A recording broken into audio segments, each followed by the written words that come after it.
So after your lecture phase, you go on outreach. Tell me about that, Lauren. YWAM's international motto is to know God and to make him known.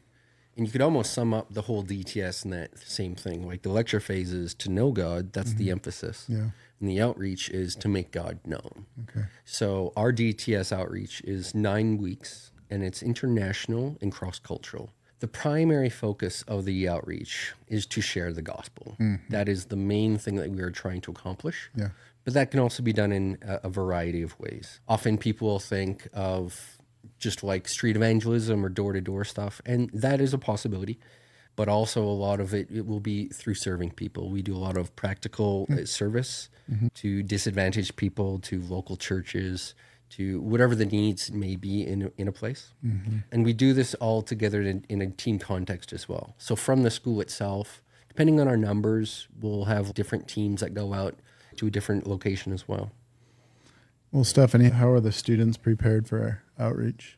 So during lecture phase, we have scheduled formal time to train our students for outreach. And some of the ways that we do training, we'll do cultural training. So whichever location we're going to go to, we want to learn about that place. We want to learn about the people. What are their cultural norms? What are the things that you shouldn't do when you go there?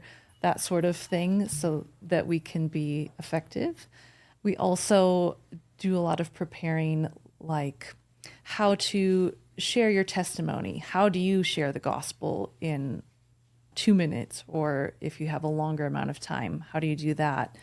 Also, preparing actual materials, depending on the ministry we might be doing. You might be giving sermons, so we prepare sermons, or say you're going to be working with kids, you might want to prepare some short teachings and some games, that sort of thing. And also a lot of prayer, because of course God is the one that does the transformation. And so a lot of preparing by praying for the people that we're going to go to. Can you share a story that had an impact on you guys that really stands out? Yeah.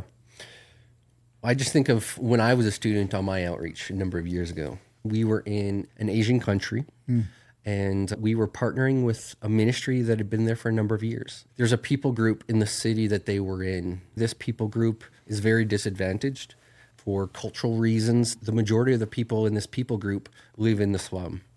And when you're in that kind of living situation, simply put, they're very poor. And their children couldn't afford to go to school. This ministry had started a school for the children in the slum. So this is an opportunity their parents never had in their lives. When my team was there, we were working with these children. Some of the stuff was even just teaching them basic health care, like washing your hands. And this ministry was doing it for years, and it was serving the community. When people are in a situation like that for years and decades and generations, it's just this mentality that's over them. But when there's positive things that are happening, it can help them emotionally. It can help even motivate them to what are things that they could do themselves.